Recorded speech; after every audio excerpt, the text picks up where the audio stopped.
Well, good evening, everyone. I'm glad to be here. All the times I've heard about this little church here and never come here, and I'm really happy to be here this evening. So I'll just start right off with, hello, my name is Otis. I'm a believer in recovery from drugs, alcohol, and codependency. So my story starts in Bakersfield in 1956. My mother and grandparents informed me at an early age that my father had left because his business was destroyed by a fire prior to my birth, and he was in a car accident. My mother was legally blind, and in the 50s, because it wasn't politically correct for a single mother to be with child, she got remarried, and my stepdad made it known that he really didn't want me around. And so my mother gave me up to be adopted by my grandparents, her mother and father. After my grandparents adopted me, I lived above a little bar that they owned in Calaveras County. It was called the Peak Inn, and my grandfather was a World War I vet, and my grandmother was a little Portuguese lady. And then after 7 years of living above the bar, and the bar that they owned, we had moved to Riverside County in California. My grandparents were big drinkers, and more than a few times I saw my grandfather would leave for one of his 3 days vacations. What he'd do is he'd say he was going out for a haircut, and he'd be gone for 3 days. And we would find him on the lawn with a neighbor knocking on the door saying, "Hey, did you know he's out here sleeping on the lawn?" Every weekend they would get together and the neighbors would come over and drink until my grandfather would start falling down.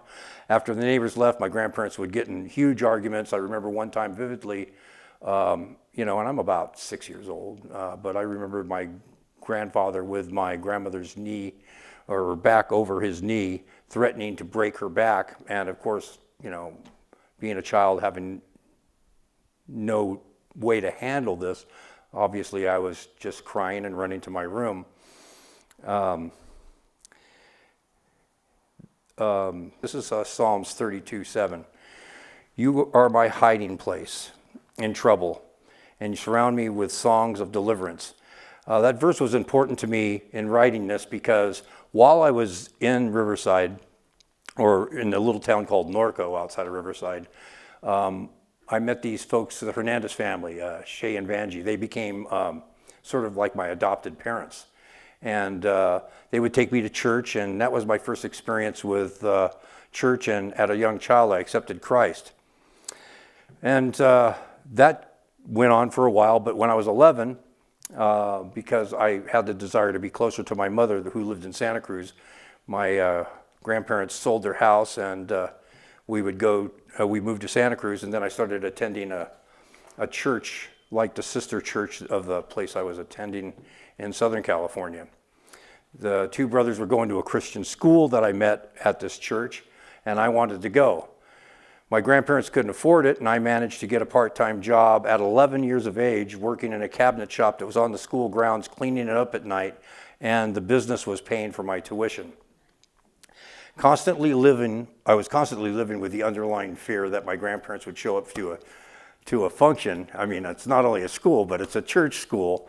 So I would conveniently lose the information and not tell them because I didn't want them to show up drunk and embarrass me. One of the things that happened was then, of course, a lot of us grew up. I'll just speak for myself. I grew up, in this church school, but there was a lot of hypocrisy. And with all that said, I started to rebel because what had happened is one of the teachers came over to my house and knew I was listening to Santana and Beatles and stuff like that. And because this particular religion really frowns on that kind of music especially back then, they forced me to break all my albums. So, and I threw them away because I was convicted by the church. So I threw away my Santana album, and all I had left was a Glenn Campbell album. Long before I attended public school, though, I was mentored on the guitar by my only friend to this day that would have some real moral values. Him and his brother and I, we started a band and had our first band experience. But as soon as I started attending public school, I also started drinking, smoking marijuana, doing hallucinogenics, consuming any drug that I can get my hands on. And I thought this was all par for the course because I was pursuing a professional music career. So I would cut classes in high school, hang out with the dopers, and would play music at high school parties. And during my years in high school, and as a result of the crowd I was hanging with, I was constantly had rocks thrown at me because I was called repeatedly called names like choir boy, and doper, loser, stoner, choir boy. And at 15, I moved out of my grandparents' house to move in with my mother and stepdad. And hurt by the move, my grandparents finally moved to San Pedro, California. And 1 year after that, after being busted for pot, I moved out of my mother's house to live on my own because I didn't like rules. So I got my own apartment at the age of 16 and so now, I am 16. I'm living on my own, working at night, cleaning up restaurants on the wharf and local stores to pay for my rent, and I would always offer to clean the bar of the restaurant for obvious reasons. And when the boss wasn't looking, I would smuggle bottles of alcohol into the alley and pick them up later that night and take them home. I was cleaning up restaurants on the wharf, Gilda's, Malio's, places like that. In the late 70s, I was living now I'm living in a band house in Ben Lomond up by the Wilder Estate, if anybody knows where that is. And it was there one afternoon, I got a call from a man who called me son. Yes, the father who was supposed to be dead from a car accident is really alive and decided to call me when I turned 18. Soon I was on a plane to meet my biological father in Southern California. As soon as he picked me up, we went directly to a party in Los Angeles. I don't remember what the party was for, but I was pretty blown out that my father and his wife were getting completely drunk. Next thing you know, I'm their designated driver driving back to the house. And when I walked in the door of the house, I see these kids on the floor. And I go, Dad, who are these kids? And they go, oh, they're your two sisters and your brother. So I had an instant family. So now after that all happened, I'm back at home in Santa Cruz working a full-time day job, playing clubs at night, and I was getting away with underage drinking because the older band members would stick dark ice cubes in my dark beer so it looked like Coca-Cola. And after years of rejection by young women, I was taking advantage of my position as a musician to be that way. So now I'm stumbling into the 80s, 27. I had quit my full-time day job because I was pursuing a full-time music career playing with a top 40 band on the Esplanade in Capitola. And back then it was called the Edgewater. And I knew I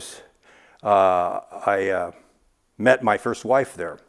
I knew what I was getting myself into, and both her brothers warned me about getting married to her. And that was, I was married into the Cardoza family. So the thing that really attracted me to this lady was she had a 4-year-old son, and the dad was absent. And I thought, well, if I can do anything with my life, maybe I could be a father to a child that didn't have one, because for obvious reasons, So I was doing it for a nice reason, but it was obviously codependent. His name's Gabriel, and it was about 4 years later. After I got married, I had my daughter, or my wife had our daughter, Christina. I didn't have the child. She had the child. I was just there. Okay. Now, because of my addictions, the marriage was in trouble from the start. I found myself reliving my childhood, only now I'm arguing with my wife in front of the kids, scaring them, and in drunken rages and under the influence of alcohol, cocaine, methamphetamines, or anything else, my wife and I would beat each other up, and one time having to take myself to emergency because I put my fist through a window. And the next day was Christmas Day, and I actually left with a cast to go with the band on a road for a road tour. Later because that wasn't going to work, the marriage didn't work, and I finally got served divorce papers while I was playing with the band at the Crow's Nest. Hoping to save my marriage, I stopped drinking for a while, went to a few AA meetings, and even bought the big book. But the marriage didn't work out because just buying the big book and not reading it and going to meetings just because I thought I needed to be there wasn't going to help either, because I actually needed to do the work. In his heart, a man plans his course, but the Lord determines his steps. That's Proverbs 16:9. With no place to go, I stayed with my mother at her apartment while the divorce was happening. And I asked a friend for me if I could stay at his house for a couple of weeks. Well, a couple of weeks turned into 3 years. And now, after years of continued drug abuse and alcohol, I'm 38 years old, sleeping on a mattress on the floor, my car had with its clutch going out. I'm broke. The kids have moved to Utah with their mother. My on-fire music career has gone from playing good clubs to playing the pinnacle of my music career, which was, I'll be transparent, the Mediterranean and Aptos. It was at that particular club I met my wife, Kendall. After being rejected and trying to take her out, this is hilarious. So I'm going, hi everybody, I'm working my way to Nashville. And she come by and put $1 in the tip jar, and she goes, when can you leave? and I knew at that point, I had to marry her. So while all this was happening, my mother's fighting breast cancer and lost her battle in 1995. And it was only because of the efforts of my wife and hospice that I was able to be with my mother when she literally died in my arms. I'm thankful that I got to be there as she passed. And as I lifted her into bed, we both exchanged I love you. But having to live with the fact that I was drinking and drank a pint of tequila to deal with having to be there for her death instead of being there as a whole person, it hurt.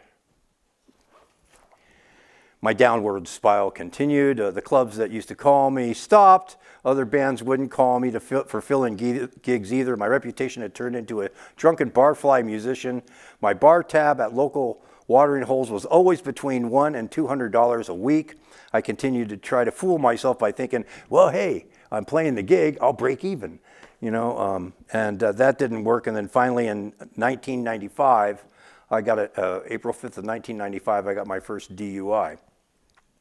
Our house was party central every night that I would play a gig, and that would continue for 4 more years. And in the late part of 1999, I was recommended to play a wedding for Tim and Jen Miller. Now, I don't know if you know them, but I guess they had led worship here for a while, and they were also involved with Celebrate Recovery.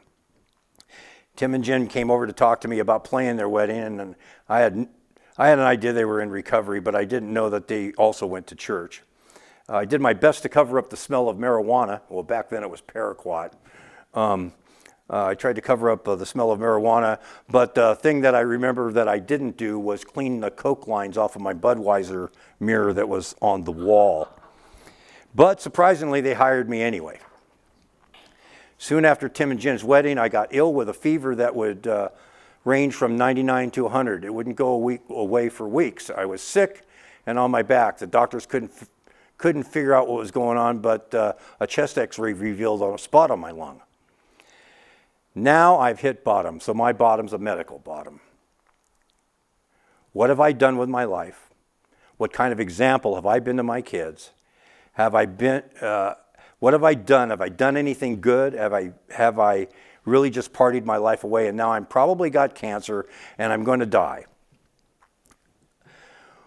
While in my head, this was all spinning around, and to my surprise, Tim and Jen recommended me to play the first annual Celebrate Recovery New Year's Eve party. Yeah. And when I got the call, I thought, oh, well, this will be great. I can go play a clean and sober New Year's Eve party. I could be done at midnight. They'll be done.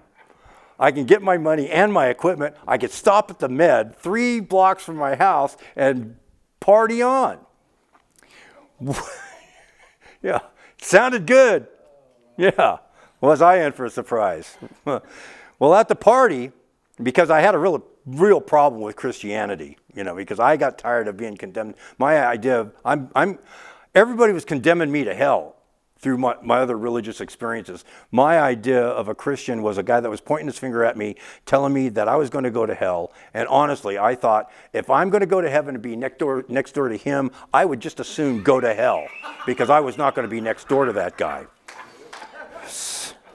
So when I got the call for the event, I thought all this was going through my head.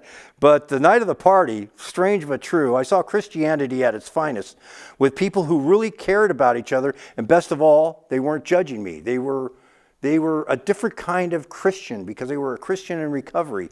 And best of all, they liked the Beatles, Santana, and I'm playing the very music of the records that I had to throw away. And I don't ever think I learned a Glenn Campbell song. After the event was over, I packed up my equipment, and on my way back home, I'm on my way screaming down to the Mediterranean going, all right, got the money, got the equipment, I can have a beer. So I go into the bar, and I'm sitting there. I order a beer and a shot, and my wife's sitting there, and I'm looking around at everybody. Now, you know what it's like when you're sitting next to a person, you're getting drunk with them. I don't know, maybe you're here for a different reason, but I know what I was like. I'd sit next to a person, get drunk. You never knew both of you were getting drunk. You were doing that at the same time.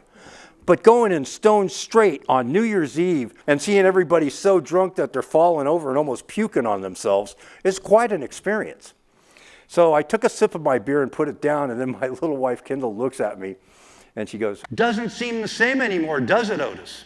So after the event was over, and I remembered the next day, after I packed up my equipment, I was invited by Tim and Jen to come to Celebrate Recovery. Be transformed by the renewing of your mind, and you will be able to test and approve what God's will is, his good and pleasing will, his good, pleasing, and perfect will, Romans 12:10. I want to make sure I get that right. So I had the operation, and it was, I accepted Christ back into my heart at Tim and Jen's house in La Selva Beach when they lived there.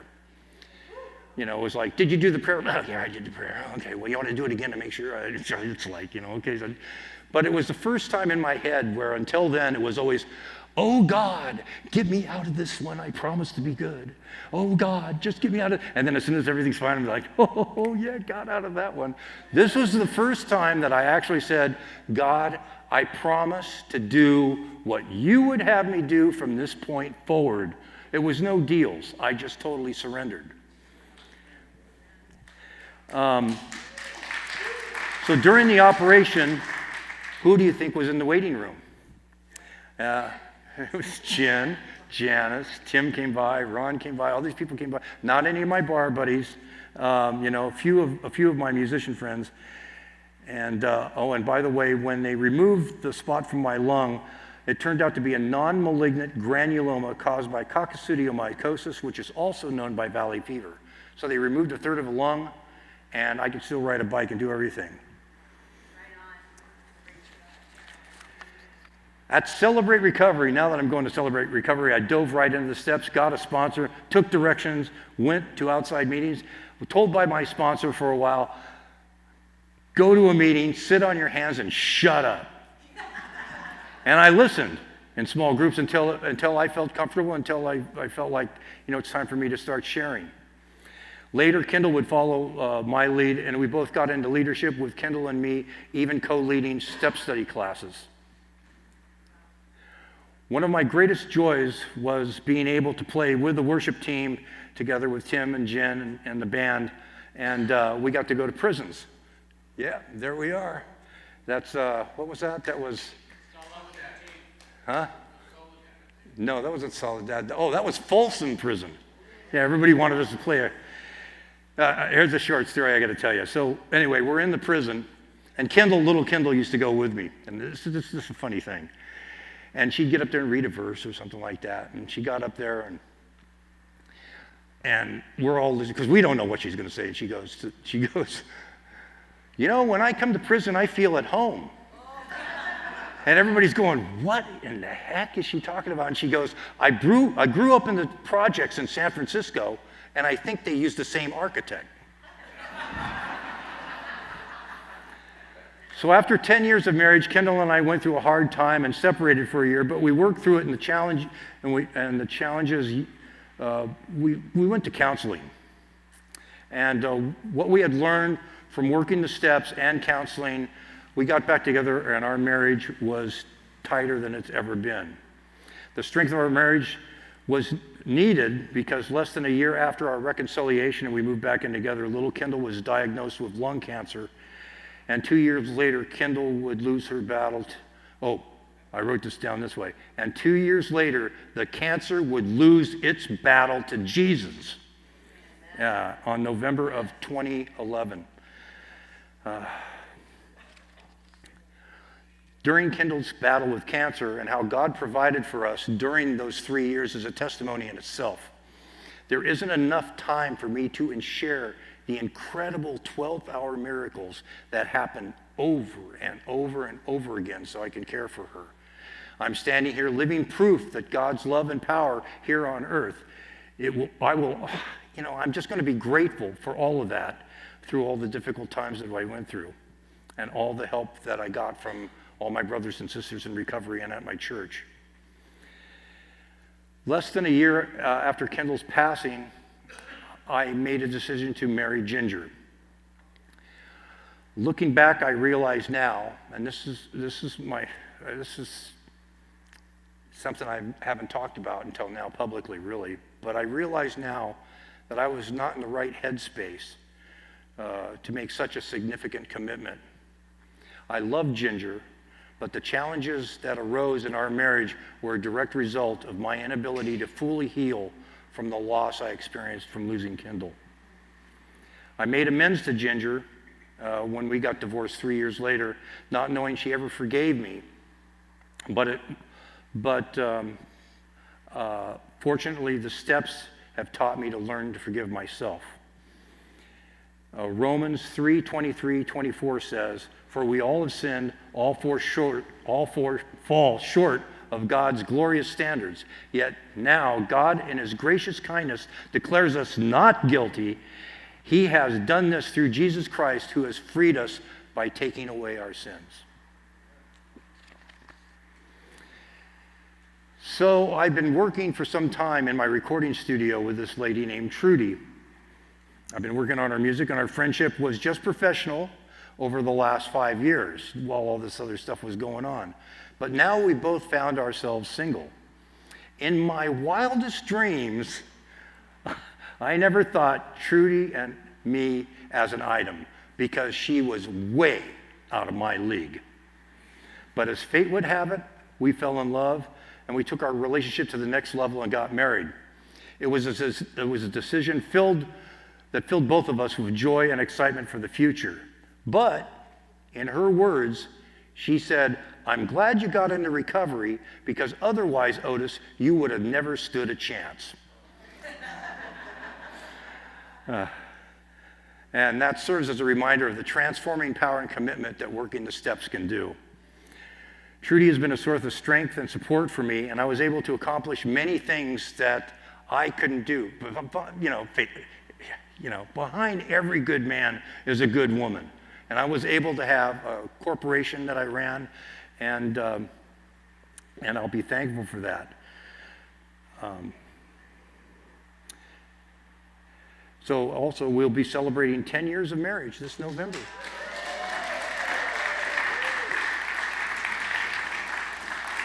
So is life being a roller coaster that it is? 2 years ago, as the pandemic started, a health challenge would come, and I'd find myself caring for my love here again on earth. I get discouraged, I get angry, frustrated, and often cry out to Jesus asking why.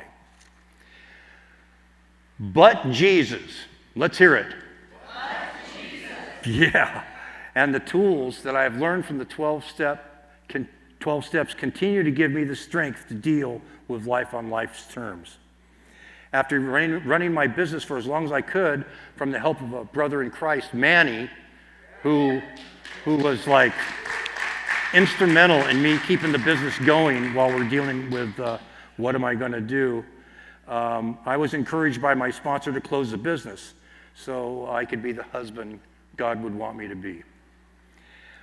It's crucial for me to remember that God knows more than I will ever know, and that I must continue to trust in His guidance and the knowledge that I gained through the recovery process. Just as Jesus was a beacon of strength and love for the church, I must strive now to do that same thing for Trudy.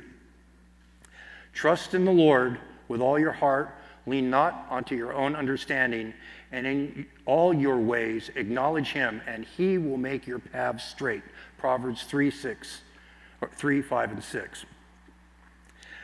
As I begin to wrap up, I would like to share with you what I learned in recovery.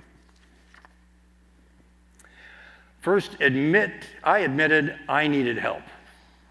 You know, I got to the point where I looked in the mirror, I didn't like what I see, thought I was going to die from a health thing.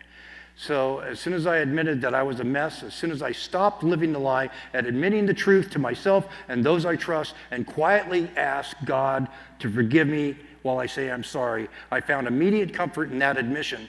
And I also remembered that recovery isn't a musical solo. It's not to be done alone. It's for all of us to share in together. I wasn't too hard on myself. No one here was too hard on me. Celebrate Recovery tries to be a safe place, and you know what? God's already forgiven me anyway, so there's no reason for me to be hard on myself. Step studies. Step studies have been a crucial part of my recovery, and I am a step study now, but also have completed 4 other step study classes over the years, working on different areas of recovery each time. Through the study of the 12 steps, God has revealed to me new areas I can work on, modifying my behaviors and adding the tools to the toolbox that continues to help me with dealing with life's challenges. Find a sponsor. In Proverbs 12:15 it says, "This is the way of a fool is right in his own eyes, but a wise man is he who listens to counsel." When I first came to Celebrate Recovery, I wasn't here more than 2 weeks when I asked somebody to be my sponsor. My sponsor is also my best friend. So if you're looking for a sponsor, don't be afraid to ask. All they can say is no, and you can ask the next person. I'm just wondering, is there anybody in here now that would be interested in being a sponsor? Oh, how many people are sponsors in here? Okay, well, that's good. So if you're looking for one, you saw a hand, I'll tell them that they've got to say yes. Service. There's lots of opportunities here where you can volunteer. Volunteers are needed. There's nothing more important than the other thing. It all works hand in hand. No job is better. No job is more important. Service and the responsibility of showing up, I have found to be essential in recovery. So if you're interested in service, please talk to somebody in leadership and they'll help you out with that. Looking back, I have faced numerous challenges and setbacks, and I've always strived to get up, dust myself off, and continue moving forward. And that's with the support of my brothers and sisters in this room and working the 12 steps of recovery. Now I would like to share a video with lyrics that encapsulate enduring love and commitment in my marriage, and it references something we can all count on.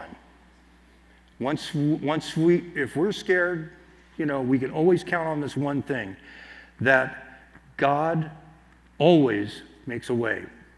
And after this video, I'll be back to just make one final statement. Thank you.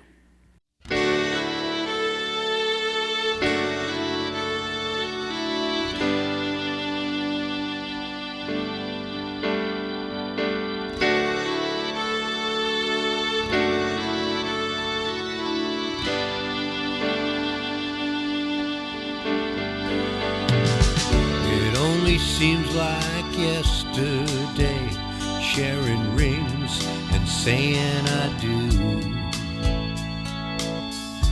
Looking forward to the years ahead, a dream that really did come true. There were those that thought we were crazy. When I became your man and you became my lady, always forever, I'll know you. If you don't know me, God will always make a way. You'll never forget, I'll be your memory. We're taking it day by day.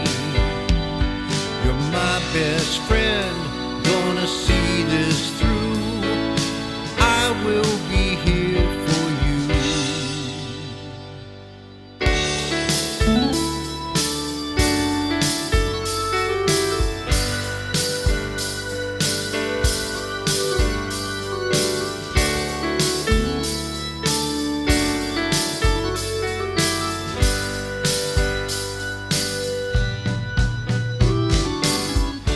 Years have passed, we laugh and smile, harsh words hardly ever spoken.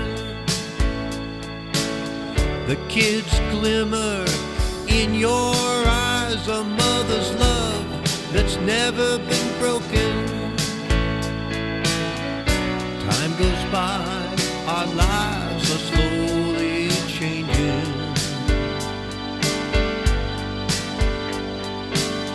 The family's love is here and still remaining.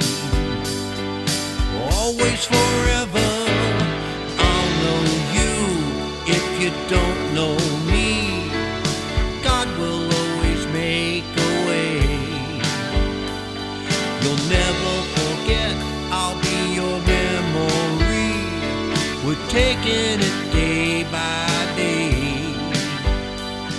You're my best friend, gonna see this through. I will be here for you. Look into heaven from earth below, as we're both facing the unknown. It's only love that softens the pain. An honored vow right from the start, the synchronizing of two hearts. I'll hold your hand and lead the way.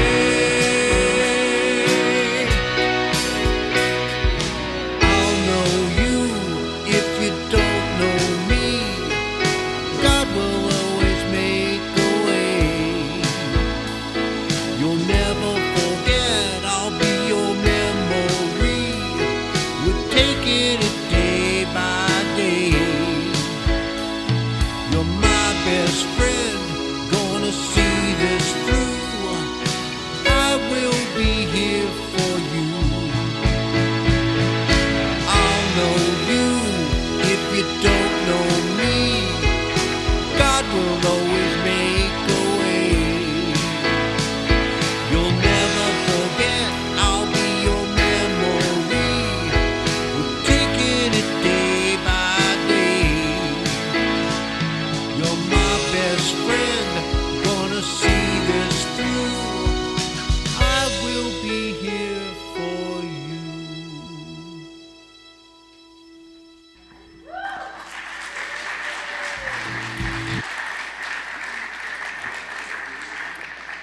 So I'd like to end with, as I stand before you now, I'm committed to facing challenges head on and embracing the journey no matter how difficult it may be. I'm confident in the ability to overcome any obstacle that comes my way. This is where you say, how are you going to do that, Otis? Only through the power of Jesus Christ who lives in me, by using and applying the tools that I have learned from the 12-step program, and by hanging out with all of you as together we celebrate recovery. Thank you.